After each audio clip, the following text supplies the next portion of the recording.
दोस्तों, चाहे कितनी भी बुरी परिस्थितियां क्यों न हो, हमेशा सकारात्मक कैसे रहना है, यह आज आपको इस कहानी के माध्यम से पता चलने वाला है।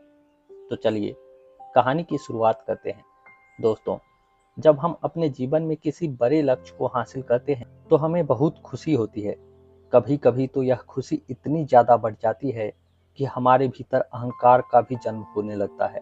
लेकिन वहीं दूसरी तरफ, जब हम अपने जीवन में किसी लक्ष्य को हासिल करने से चूक जाते हैं और हम उसे हासिल नहीं कर पाते हैं, तो वहीं पर हमारे मन में निराशा, उदासी और समस्याओं जैसे भाव उत्पन्न होने लगते हैं और हम बहुत दुखी भी रहने लगते हैं। लेकिन यदि हमें अपने जीवन में आगे बढ़ना है तो हमें इन दोनों पर ही अपना नियंत्रण रखना चाहिए। यदि हम इन दोनों पर अपना नियंत्रण रखते हैं तो हम बहुत आगे जा सकते हैं। हम अपने जीवन में और भी बड़े बड़े लक्ष्यों को हासिल कर सकते हैं। आपने देखा भी होगा, जब कोई व्यक्ति किसी बड़े लक्ष्यों को हासिल करता है तो मन ही मन उसके अंदर घमंड का भाव उत्पन्न होने लगता है। वह अपने सामने किसी को भी कुछ नहीं समझता, यहाँ तक कि वह छोटे और बड़ों का लिहाज तक भूल जाता है। उसे अपने सामने कोई नहीं दिखाई पड़ता, यहाँ तक कि वह खुद को ही भगवान तक मानने लग जाता है। और यह अहंकार इतना बढ़ जाता है कि वह दूसरों को अपमान करने से भी नहीं चूकता। उसके लिए गलत क्या है और क्या सही है, यह भी उसे पता नहीं चल पाता। पर दूसरी तरफ यदि कोई व्यक्ति अपने लक्ष्य को हासिल करने से चूक जाता है तो उसका मन निराशा से भर जाता है। वह उदास हो जाता है, उसे दुख घेर लेते हैं, उसे कुछ भी नजर नहीं आता। वह इतना परेशान हो जाता है कि उसके मन ही मन हजारों विचार उत्पन्न होने लगते हैं। उसकी सारी उम्मीदें पल भर में टूटकर बिखर जाती है, सारी आशाएं पल भर में बिखर जाती है। उसे अपना जीवन भी निरर्थक लगने लग जाता है। उसने जो भी मेहनत की, जो भी कोशिशें की, वह सब उसे बेकार लगने लग जाती है। यहाँ तक कि उस हार के बाद वह वापस उठकर खड़ा हो जाए, उसमें इतनी भी हिम्मत नहीं रह जाती। लेकिन यदि किसी को एक ऐसा मंत्र मिल जाए जिससे उसकी हार जीत में बदल जाए, जीत के बाद उसके मन में वह घमंड भी उत्पन्न न हो पाए, और यदि वह इंसान हार भी गया तो उसके मन में उदासी, निराशा, इन सब भावों के लिए कोई जगह न बचे। आप ही बताइए, यदि कोई मंत्र ऐसा आपको मिल जाए तो क्या कोई भी बाधा, कोई भी तकलीफें, कोई भी परिस्थिति आपको अपने लक्ष्य को पाने में रोक सकती है? जी हाँ, बिल्कुल नहीं रोक सकती। तो आज की इस कहानी के माध्यम से मैं आपको यही बताने वाला हूँ कि ऐसा कौन सा मंत्र है जो दोनों ही परिस्थितियों में आपके लिए आपके फायदे का काम करने वाला है, और आपकी जीत में न तो आपके मन में घमंड उत्पन्न होगा और न ही आपकी हार में निराशा या फिर उदासीनता का भाव उत्पन्न होगा। आप इन परिस्थितियों से पल भर में बाहर निकल पाएंगे। दोस्तों, एक समय की बात है, किसी नगर में एक बहुत बड़ा व्यापारी रहा करता था। उस व्यापारी का कारोबार बहुत दूर दूर राज्यों में फैला हुआ था। वह व्यक्ति बहुत ही दयालु भी था और लोगों के साथ बहुत अच्छा व्यवहार भी किया करता था। व्यापारी संघ में उनकी बड़ी तारीफ भी होती थी। कोई उनसे ऊंची आवाज में भी बात नहीं करता था और न ही उस व्यापारी से कोई गलत शब्द कहता था। वह व्यापारी इतना व्यस्त रहता था कि कोई भी इसे अपने साथ ले नहीं जा सकता। यह जानता था कि इस दुनिया में पाने जैसा कुछ नहीं होता और न ही कुछ खोने के लिए रह जाता है। वह यह भी जानता था कि अंत समय में हमारे साथ इनमें से कुछ भी नहीं जाने वाला, सब कुछ यहीं का यहीं रह जाता है। जिस कारण वह और भी ज्यादा परेशान रहने लगा। उसे अपने कारोबार से थोड़ा भी समय नहीं मिल पाता था कि वह ध्यान कर सके, पूजा पाठ कर सके। वह इसका हल निकालना चाहता था, जिस कारण उसे एक युक्ति सूझी। उसने एक दिन अपने घर पर कुछ पंडितों और साधुओं को आमंत्रित किया, सभी का आदर सत्कार किया और सभी को भोजन करवाया। भोजन करवाने के बाद उस व्यापारी ने उस साधु संतों से एक निवेदन किया और कहा कि हे साधु संतों, मेरा व्यापार इतना फैला हुआ है कि मुझे थोड़ा सा भी समय नहीं मिल पाता। मैं अपने काम में इतना व्यस्त रहता हूँ कि मैं अपने लिए भी समय नहीं निकाल पाता हूँ। मैंने काफी बार कोशिशें की, लेकिन समय निकालना मेरे लिए बहुत मुश्किल हो जाता है। तो ऐसे में मेरे पास इतना समय नहीं है कि मैं बड़े बड़े शास्त्र पढ़ सकूं, ग्रंथों को पढ़ सकूं। उन शास्त्र और ग्रंथों के ज्ञान को अपने जीवन में उतार सकूं। तो मेरी आप लोगों से हाथ जोड़कर बस एक छोटी सी विनती है, क्या आप मुझे कोई ऐसा उपाय बता सकते हैं, कोई ऐसा मंत्र बता सकते हैं, सारे शास्त्रों और उन मोटे मोटे ग्रंथों का एक निष्कर्ष हो, जिससे मुझे उनका मूल पता चल सके और उस ज्ञान को मैं ग्रहण कर सकूं और अपने जीवन में उतार सकूं। आप में से जो कोई भी मुझे यह मूल मंत्र ला कर देगा, मैं उसे मुंह मांगी कीमत देने के लिए तैयार हूँ। उस व्यापारी ने उन साधु संतों को 1 हफ्ते का समय दिया और कहा, इस 1 हफ्ते के बाद आप में से जो कोई भी मुझे वह मूल मंत्र देगा, मैं उसे वह हर चीज दूंगा जो वह चाहता है। साधु संतों ने उस व्यापारी की बात मान ली। वे सभी उन बड़े बड़े ग्रंथों को, शास्त्रों को लेकर बैठ गए और उनमें से कोई एक ऐसा मूल मंत्र निकालने की कोशिश करने लगे, जिसमें उन मोटे मोटे ग्रंथों का, शास्त्रों का सार हो, जिसे केवल एक पंक्ति में समेटा जा सके। धीरे धीरे एक के बाद एक दिन बीतते चले गए और इस प्रकार 1 सप्ताह यूं ही बीत गया। वे सभी साधु संत वापस से उस व्यापारी के घर गए और उन सबों ने उस व्यापारी से क्षमा मांगी और कहा, हमने सभी शास्त्रों को, सभी ग्रंथों को पढ़ा, उन्हें समझने की कोशिशें की और उनका सार निकालने की कोशिश की, ताकि वह एक पंक्ति में समेटा जा सके, लेकिन हम सब इसमें असफल रहे। हमें कोई भी ऐसा उपाय या फिर कोई भी ऐसा मंत्र नहीं मिला जिसे हम एक वाक्य में आपको बता सके। और जरा आप ही सोचिए कि इतने मोटे मोटे ग्रंथों को, इतने बड़े बड़े शास्त्रों को एक वाक्य में भला कैसे समेटा जा सकता है। इस पर वह व्यापारी कहता है, फिर साधु संतों, इसका कोई न कोई उपाय तो अवश्य होगा और मैं इसका उपाय अवश्य ढूंढ कर रहूंगा। अगर आप लोग यह न कर सके तो इसमें कोई बुरी बात नहीं, आप लोग निराश न हो, मैं इसका जवाब अवश्य ही ढूंढ लूंगा। और वह इसका उपाय हर जगह पता करने लगता है और वह इस पर इनाम भी रखता है कि जो कोई भी मुझे इसका उपाय बताएगा, जो कोई भी मुझे वह मंत्र बताएगा, उसे मैं मुंह मांगी कीमत दूंगा। धीरे धीरे कई महीने बीत चुके थे और अभी तक उसे वह मंत्र नहीं मिल पाया था। एक दिन वह व्यापारी अपने व्यापार के सिलसिले से दूसरे व्यापारी से मिलने गया था। तभी वहां पर एक व्यक्ति उसे कहता है कि तुम मगध राज्य की ओर जाओ, उस राज्य में एक साधु रहते हैं, उनके पास तुम्हारी समस्या का समाधान अवश्य मिल जाएगा। वह साधु बहुत ही महान थे, बहुत ही ज्ञानी थे। उनके पास जो कोई भी जाता था वह कभी खाली हाथ वापस नहीं आता था। जो कोई भी अपनी समस्याएं लेकर वहां जाता, वह उसका निवारण लेकर ही वहां से वापस आया करता था। उस दूसरे व्यापारी की बात सुनकर वह सेठ अगले ही दिन मगध राज्य के लिए निकल पड़ा। काफी दूर सफर करने के बाद आखिर वह मगध राज्य में पहुंच जाता है और वह तुरंत ही उन साधु के पास आश्रम में जाता है। वहां पर वह व्यापारी देखता है कि वह साधु एक बड़े से वृक्ष के नीचे ध्यान में बैठे हुए हैं। वह उनके सामने जाकर खड़ा हो जाता है और उनके ध्यान से बाहर आने का इंतजार करने लगता है। जैसे ही वह साधु अपनी आंखें खोलते हैं, ध्यान से बाहर आते हैं, तो वह देखते हैं कि एक व्यापारी उनके सामने हाथ जोड़कर खड़ा है।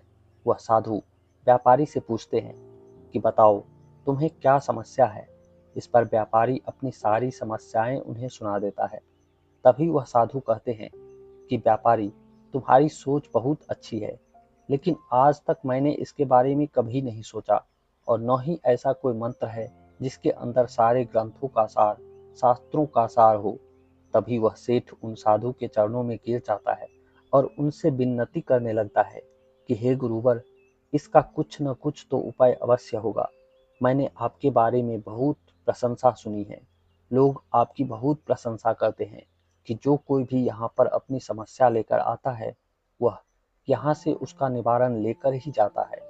कोई भी यहाँ से निराश होकर नहीं जाता है और मैं भी यहाँ से निराश नहीं जाना चाहता। यह देख वह साधु उस व्यापारी से कहते हैं कि मुझे मेरे गुरुवर ने एक ताबीज दी थी और कहा था कि इस ताबीज को खोलने पर तुम्हें 2 पर्चियां मिलेगी, एक हरे रंग का और दूसरी लाल रंग की। और जब भी तुम्हें लगे कि तुम बहुत बड़ी मुसीबत में हो, तब तुम उस हरे रंग की पर्ची को खोलना, उसमें लिखे हुए मंत्र को पढ़ना और उसे समझने की कोशिश करना, जो तुम्हें हर परिस्थितियों से बाहर निकाल देगा।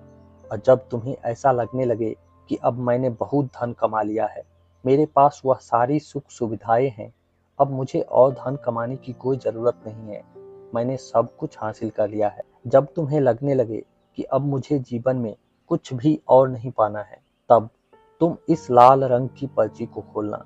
इतना कहते हुए वह साधु उस ताबीज को निकालकर उस व्यापारी को सौंप देते हैं और उसे कहते हैं कि यह ताबीज मेरी तो काम नहीं आई, क्योंकि मेरे जीवन में ऐसी कभी घटना हुई ही नहीं, लेकिन हो सकता है कि तुम्हें इसकी जरूरत पड़ जाए और बहुत जल्द तुम्हें इसकी जरूरत भी पड़ने वाली है। साधु से यह सारी बातें सुन वह व्यापारी उस ताबीज को ले लेता है और अपने गले में पहन लेता है और उन्हें प्रणाम करके वह वापस अपने घर की ओर चल पड़ता है। धीरे धीरे समय बीतता गया। काफी दिन बीत चुके थे, महीने बीत चुके थे और फिर धीरे धीरे साल भी बीत गया। उसके जीवन में सब कुछ अच्छा चल रहा था। कभी कभी उसके सामने कोई छोटी मोटी तकलीफें आ जाती थी, कोई छोटी मोटी समस्याएं आ जाती थी, जिसका हल वह चुटकियों में निकाल लेता था। कभी कभी व्यापार में उसे थोड़ा बड़ा घाटा भी हो जाता था, लेकिन उससे कोई उसको तकलीफ नहीं होती थी। धीरे धीरे ऐसे ही समय बीतता गया। जो भी परेशानियां उसके सामने आती तो उसे अपने गले में पहनी हुई उस ताबीज की याद जरूर आती। लेकिन उसे साधु ने कहा था कि जब बहुत ज्यादा जरूरत हो, जब तुम्हें लगने लगे कि तुम्हारे पास और कोई रास्ता नहीं है, तभी इस ताबीज को खोलना और इसके हरे रंग वाली पर्ची को पढ़ना। लेकिन उससे पहले यदि तुमने इसे खोला तो इसमें लिखा हुआ मंत्र तुम्हारे लिए काम नहीं करेगा। यह सोचकर वह उस ताबीज को इस्तेमाल नहीं करता, पर अपने व्यापार के अनुभव का इस्तेमाल करके उन समस्याओं को हल कर लेता था। धीरे धीरे यूं ही समय बीतता गया। लेकिन कहते हैं ना कि समय बदलते देर नहीं लगती। जिस प्रकार उजाले के बाद अंधेरा आता है, अच्छे समय के बाद बुरा समय भी आता है, उसी प्रकार अच्छी परिस्थितियों के बाद बुरी परिस्थितियां भी आती है। और एक समय ऐसा आया जब उस व्यापारी को अपने व्यापार में बहुत बड़ा घाटा होने लग गया। उसका पूरा का पूरा व्यापार धीरे धीरे चौपट होने लग गया। वह सड़कों पर आ गया। उसने जो कुछ भी कमाया था, उसके पास जो कुछ भी था, वह सब अब खत्म हो चुका था। उसके पास अब खोने के लिए कुछ भी बचा नहीं था। ले देकर उसके पास बस अपना एक घर बचा हुआ था।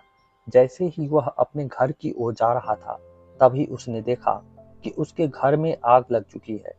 बहुत कोशिशों के बाद भी वह आग बुझ नहीं पाई और उस आग ने उसका सब कुछ छीन लिया। यहाँ तक कि उसका पूरा परिवार भी उस आग में खत्म हो गया। वह व्यापारी अब पूरी तरह से बर्बाद हो चुका था। उसके पास अब कहने के लिए कुछ भी नहीं रह गया था। जो व्यापारी उसके सगे थे, उसके मित्र थे, जो उनसे मदद लिया करते थे, आज वह भी उसका साथ देने में मना कर। वे लोग कहते थे कि इसका तो बुरा समय चल रहा है। वे सभी उस व्यापारी का साथ छोड़कर भागने लगे। उस व्यापारी के संघ ने भी उसकी मदद करने से इनकार कर दिया। अब उसके पास कुछ भी नहीं बचा था। उसके जीवन में निराशा, हताशा और दुखों के अलावा अब कुछ और नहीं था। उसने अब सब कुछ खो दिया था। वह इतना ज्यादा परेशान हो चुका था कि अब उसे कुछ भी नजर नहीं आ रहा था। वह सोचते सोचते एक तालाब के किनारे पहुंचा। वह उस तालाब में अपने आप को देख ही रहा था कि तभी उसकी नजर अपने गले पे पड़ी हुई ताबीज पर गई। तभी उसे उन साधु की बात याद आ गई कि जब तुम्हारे ऊपर कोई बहुत ही बड़ी आपदा आ जाए, तकलीफ हो या फिर मुसीबत में पड़ जाओ, तो तुम्हें कुछ भी समझ न आए, तब तुम इस हरे रंग की पर्ची को खोलना। उसने तुरंत ही अपने गले से वह ताबीज निकाली और उसमें से उस हरे रंग की पर्ची को खोला। और जैसे ही वह उस पर्ची को खोलता है, उसे पढ़ता है, तो उसके चेहरे पर एक अजीब सी मुस्कान आ जाती है। उसके मन में एक नई ऊर्जा का संचार हो जाता है, क्योंकि उस पर्ची में लिखा होता है, यह वक्त है और वक्त कभी रुकता नहीं, यह वक्त भी गुजर जाएगा। यह पढ़ने के बाद उसके मन को बड़ी ही शांति मिली। उसने वापस से हिम्मत करी और आगे बढ़ने की कोशिश करने लगा। उस व्यापारी ने अपने मित्र व्यापारी से कुछ धन कर्जे में लिया और फिर से उसने एक नया व्यापार शुरू किया। उस व्यापारी को व्यापार का अनुभव तो पहले से ही था। उसने उसी अनुभव का इस्तेमाल किया और वह व्यापार चलने लग गया। इस बार तो उसके पास पहले से भी ज्यादा धन था। वह इतना ज्यादा धनवान हो चुका था कि अब सारे व्यापारी जो उसे छोड़कर भाग गए थे, वह वापस उनके पास आने लगे और यह व्यापारी भी दूर दूर तक राज्यों में फैल गया। तेजी से व्यापार फैलने लग गया था और उसके पास अब किसी भी चीज की कोई कमी नहीं थी।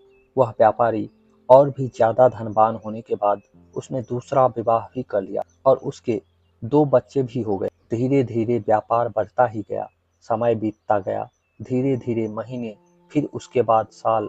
उसने धीरे धीरे सब कुछ हासिल कर लिया और अब उसे कुछ और पाने की इच्छा भी नहीं थी, क्योंकि अब वह बूढ़ा हो चुका था और उसने जीवन में उसे जो कुछ भी पाना था उसने पा लिया था। उसके बच्चे अब बड़े हो चुके थे और उस व्यापारी के बच्चों ने उसके व्यापार को भी संभाल लिया था। अब उसके मन में और धन कमाने की कोई इच्छा नहीं बची थी। तभी उसे साधु की दूसरी बात भी याद आई। साधु ने कहा था, जब तुम्हें लगे तुमने जीवन में सब कुछ हासिल कर लिया है और अब तुम्हें और कुछ हासिल करने की कोई जरूरत नहीं है, तब तुम इस ताबीज की लाल रंग की पर्ची को पढ़ना। वह तुरंत ही अपने गले से उस ताबीज को निकालता है और उस लाल रंग की पर्ची को पढ़ता है। उसे देखने के बाद, उसे पढ़ने के बाद उसके मुख पर एक उदासी सा छा गया, क्योंकि इस पर्ची में भी वही बात लिखी थी, यह तो वक्त है, यह वक्त भी गुजर जाएगा।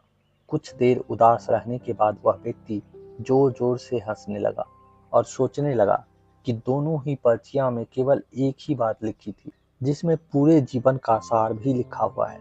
सारे ग्रंथों, सारे शास्त्रों का सार यही तो है, जिसे केवल एक ही वाक्य में लिखा गया है। दोस्तों, जब भी हम अपने जीवन में हार जाते हैं या फिर हमारा कोई काम नहीं बन पाता है, हमारे मन में निराशा उत्पन्न होने लग जाती है, हमें कोई रास्ता नजर ही नहीं आता। लेकिन ऐसी परिस्थितियों में अगर हम अपनी सोच को इस तरह से बना लें कि यह तो वक्त है, यह वक्त भी गुजर जाएगा, तो इंसान कभी भी हिम्मत नहीं हारेगा और न ही कभी हम उदास होंगे। जो सच को जान लेता है कि यह तो वक्त है और वक्त कभी रुकता नहीं, इसका गुजरना तय है, वह कभी भी जीवन की इस उलझनों में नहीं पड़ता। वह अपने कार्य को निरंतर करता रहता है और वह यह जानता है कि आज नहीं तो कल समय जरूर बदलेगा और जो कुछ उसे हासिल करना है वह उसे हासिल भी कर लेगा। वहीं पर यदि कोई व्यक्ति जीतता है, किसी बड़े लक्ष्य को हासिल करता है, तो उसके मन में यह घमंड भी उत्पन्न हो जाता है कि वही सब कुछ है। लेकिन उसे भी यह बात जानने की जरूरत है कि यह तो वक्त है। आज हम जीते हैं तो हो सकता है कि कल हम हार भी जाएं, क्योंकि यह समय कभी नहीं रुकता, इसका बदलना तय है। और यदि कोई इसे अच्छी तरह से जान ले तो उसे कभी भी अपने जीतने पर घमंड भी नहीं होगा। जिस प्रकार दोस्तों हमारा जीवन चलता रहता है, कभी सुख तो कभी दुख, कभी अच्छी परिस्थितियां तो कभी बुरी परिस्थितियां आती ही रहती है और यही प्रकृति का नियम है। कभी भी कोई भी वस्तु एक जगह पर नहीं टिक सकती। तो हमारे जीवन में सुख और दुख एक समान कैसे रह सकते हैं, कैसे रुक सकते हैं? समय कभी एक समान नहीं रहता। मनुष्य कब अमीर से गरीब और गरीब से अमीर बन जाता है, यह कोई नहीं कह सकता। हमारा वक्त कभी भी बदल सकता है। इसीलिए न तो अपनी जीत पर अहंकार कीजिए और न ही अपने हार पर रोइए, निराश होइए। दोस्तों, अपने जीवन में कभी भी अहंकार को मत पालिए, क्योंकि अहंकार मनुष्य का सबसे बड़ा शत्रु होता है। अंदर ही अंदर हमें गलत राह दिखाता है और हम उस गलत राह को अपना भी लेते हैं, क्योंकि यह हमारी आंखों पर एक ऐसी पट्टी बांध देता है जिससे हमें कुछ भी नजर नहीं आता। हमें तो बस यही दिखाई देता है कि हम ही सब कुछ हैं और हमारे बिना कुछ भी नहीं हो सकता। इसीलिए अपने अहंकार को काबू में रखने की कोशिश कीजिए, क्योंकि समय सबसे बड़ा बलवान होता है।